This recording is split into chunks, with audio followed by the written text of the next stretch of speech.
Nasa kote sa Cavite ang isang puganteng Koreano na pinakamalaking crime boss umano sa Korea kung telecom fraud ang pag-uusapan.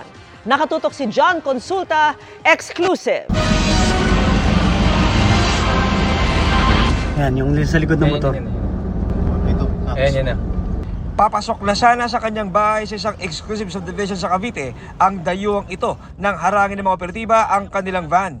Hey, don't move. You're under arrest by the Bureau of Immigration.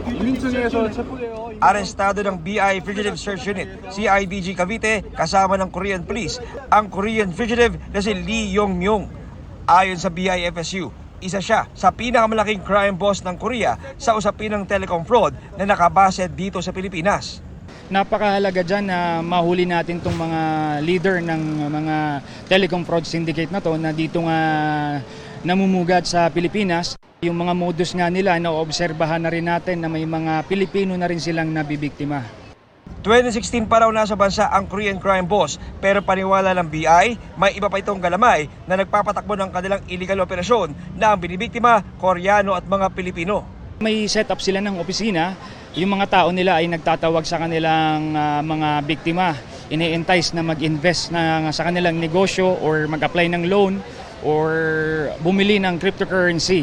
Doon sila nakakakuha ng paraan upang makakuha ng malaking pera. They're saying, sir, that you're one of the crime boss of Korea here in the Philippines operating telecom fraud. Is there truth to that, sir? I don't know. Tuloy ang follow-up operation laban sa mga ibang kasabwat ng Koreanong pugante. Para sa GMA Integrated News, John Consulta, nakatutok 24 oras. Mga kapuso, kasama nyo kami 24 oras. Mag-subscribe sa GMA Integrated News sa YouTube.